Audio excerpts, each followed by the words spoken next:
Hello, hi, how you doing? It's Jim. Welcome back to the channel. Welcome to the channel if it's your first time here. We talk about, listen to, and do all sorts of things music-y.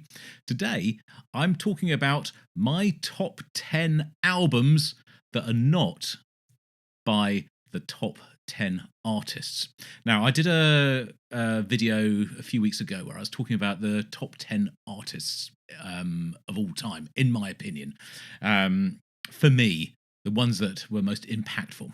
And I thought there's a lot of albums I absolutely love that would not feature if I was only listening to those artists. So I want to talk about some albums and why they're amazing and why you should have them as well. Maybe why you might just check them out, not even necessarily have them.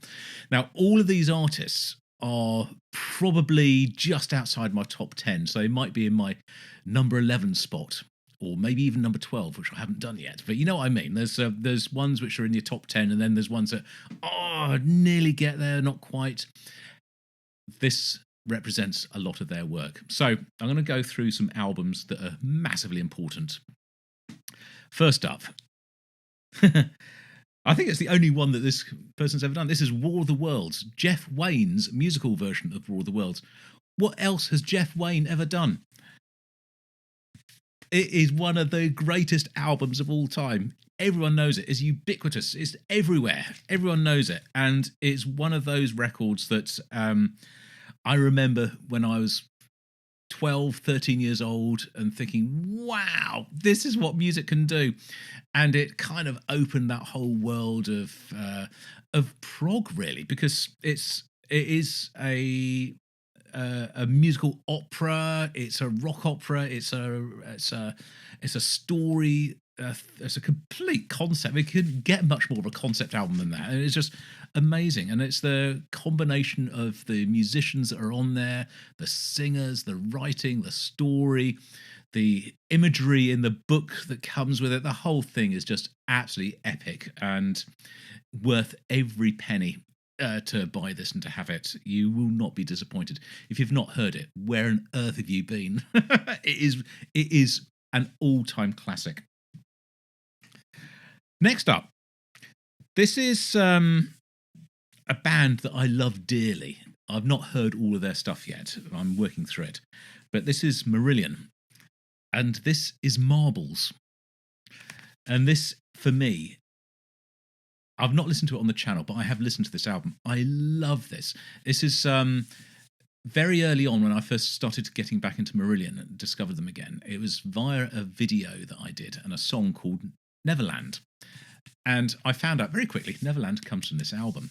And so without much ado, I shot off and got it. And I adore this record. I adore it, adore it, adore it. It's fantastic. Not everybody holds this up in great esteem or in the same esteem, perhaps.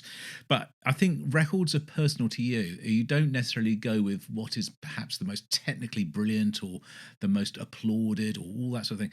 It's the record that resonates with you most. And this one, because it was my introduction back into Marillion, and it contains some phenomenal songs on it. And I listened to it a lot in the car when I was doing some long drives, long journeys 6 years ago.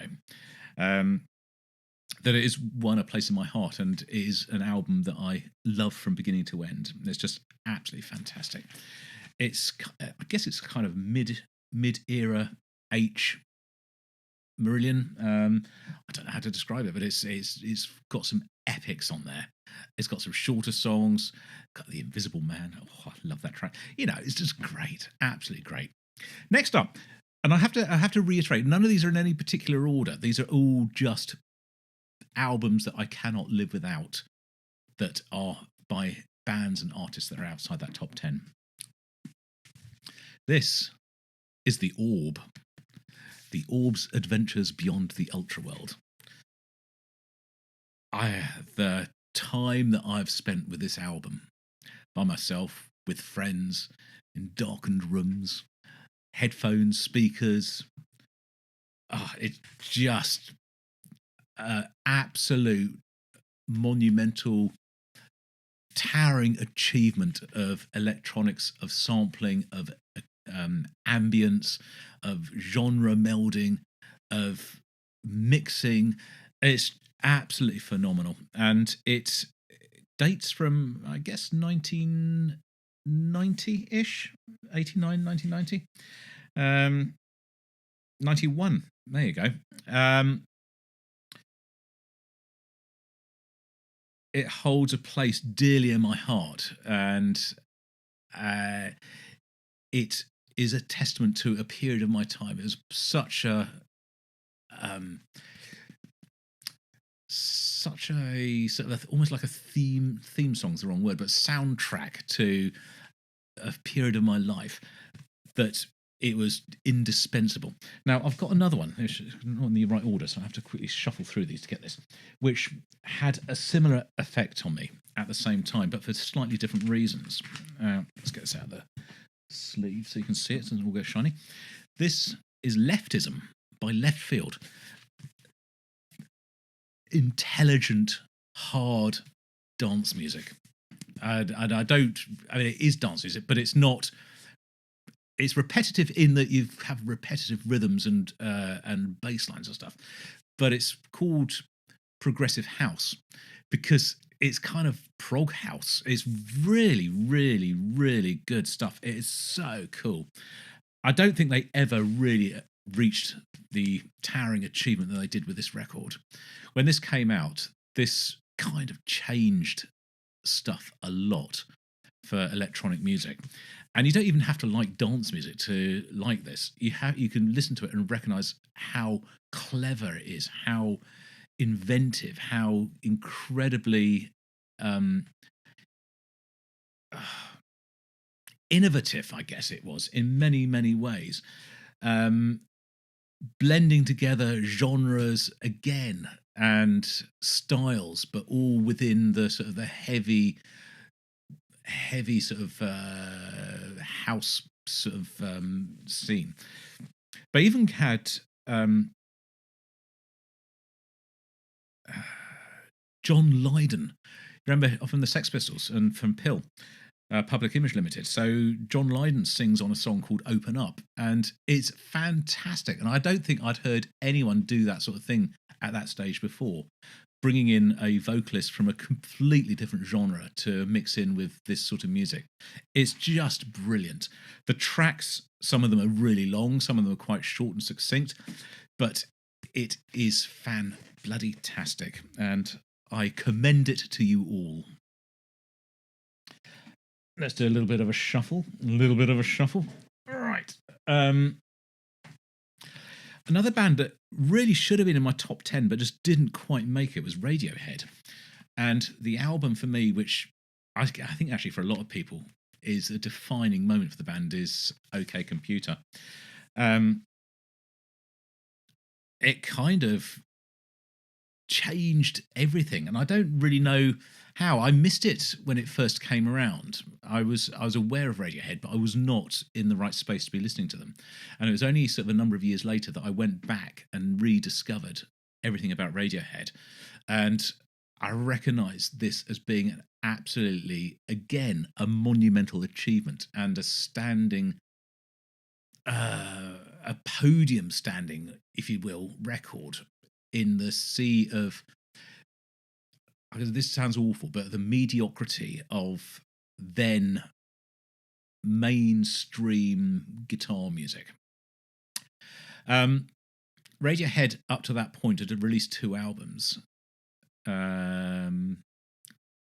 Pablo Honey was the first one, which was kind of okay. It had Creep on it, which obviously is the song everybody knows by Radiohead. But then there was no sort of real hint of what they might become, what they might be doing. They followed this up with The Bends, which for me is a genius record. But the jump from The Bends to OK Computer is kind of, it's unbelievable. Now, a lot of people don't like Radiohead. That's fine, and I get it. Not everyone can like everything. But for me, this is really very, very modern, forward-thinking, progressive music. And while they may not be a prog band in the traditional sense, I think this album is very much a progressive album, and it absolutely drips with inventiveness, innovativeness, excitement, creativity, and any other word you can throw at it as well. It's just brilliant, absolutely brilliant. Next on the list is another band from the same era, and another vaguely mainstream band. It's Massive Attack with this album called Mezzanine. Now, Massive Attack had been around since the early 90s. This one, when this came out, what year was this? I don't remember what year this was, but this has developed their sound, which is trip hop, a band from Bristol, and just explored the dark, doomy, gloomy, lo-fi, down-tempo electronica that spawned a whole genre, trip-hop. And I kind of think these guys were, if not the ones that invented it, they were right at the forefront, along with people like Portishead and Tricky, probably. So it's really, really important. But this record is one that I've listened to. I'd have no idea how many times I've heard it. I've heard it hundreds and hundreds and hundreds of times. Just as a record to listen to, but also in the car on journeys. The music has been used in commercials and film, especially Angel. It's been covered so many times with different people. Teardrop. Again, absolutely fantastic. Electronic, but with soul and heart and with passion. It's brilliant. Absolutely brilliant.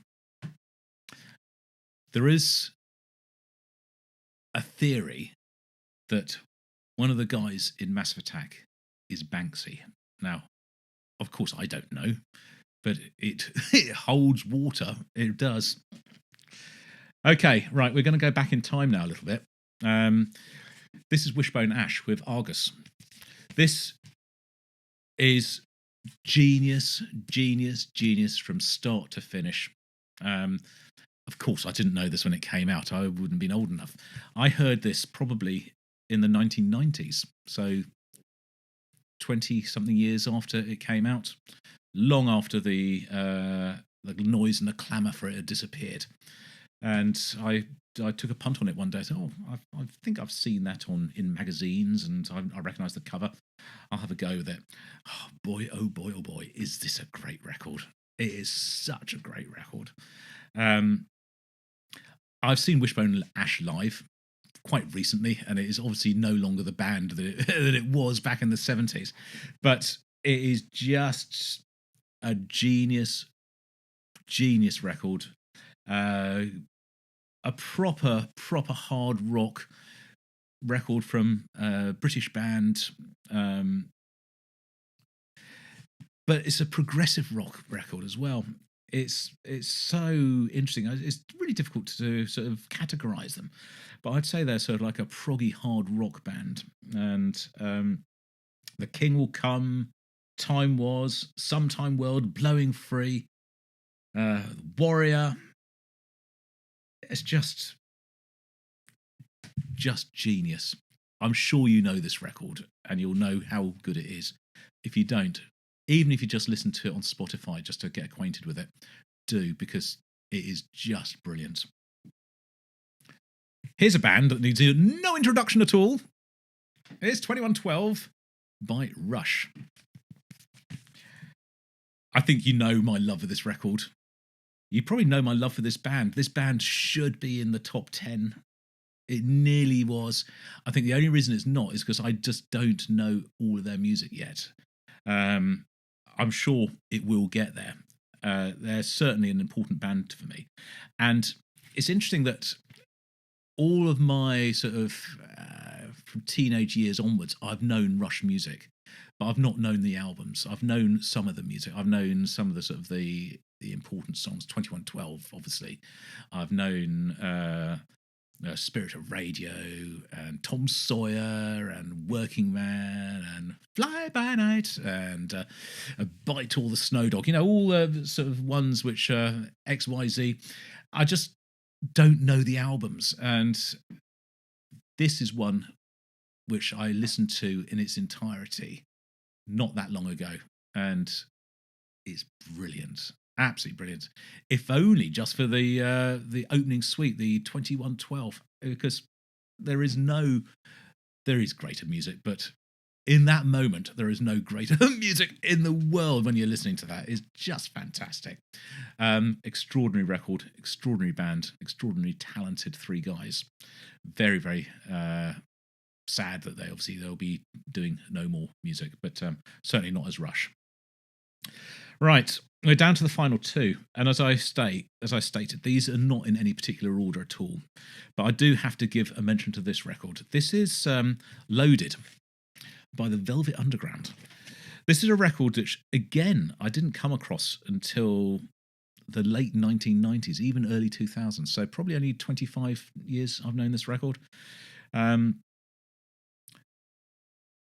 It is just brilliant. It's properly good, raw rock and roll by a band that seem to know what they're doing. It's a little bit, not even, but it is edgy. It's rough around the edges, and it's Lou Reed, and it's absolutely fantastic. We've got some incredible songs on here. Who Loves the Sun, Sweet Jane, Rock and Roll, Cool It Down, New Age, Head Held High, Lonesome Cowboy Bill, I Found a Reason, Train Round the Bend, Oh Sweet Nuttin'. I just adore this record. 1970, it comes from the year that I was born, and it took me half a lifetime to discover it. But it is absolutely one of my all-time favourite albums ever. And again, if you don't know it, have a listen on Spotify.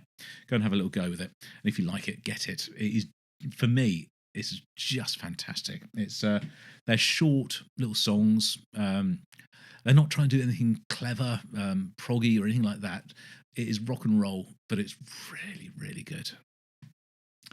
And the final album that I have to commend to you, which you probably already know anyway, is by a little-known band called Dream Theater.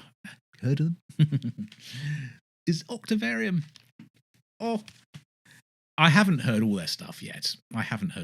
And Rudy has crossed that these guys are not in my top 10. Well, not crossed, but he's really not in your top 10? No, Rudy, they're not. And he said, quite rightly, it's probably because I don't know all their music. But I do know this.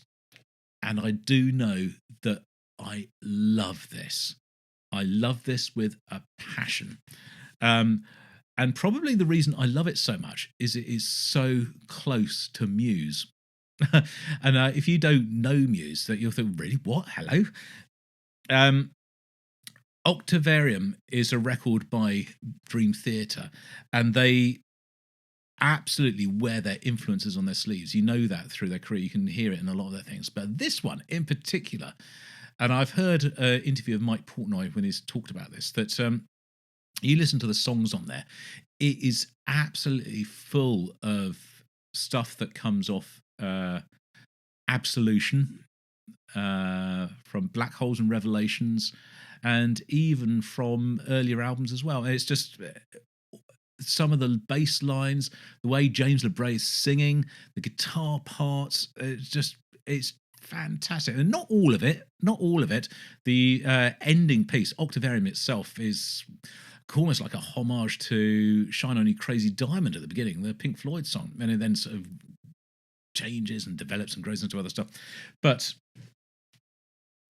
it is a record for me. It really is. And I think, again, the reason I love this so much is because it is the first record that I listened to where I didn't have to listen to it with a camera and with people doing it for YouTube. I did it for me, and I absolutely fell in love with this record.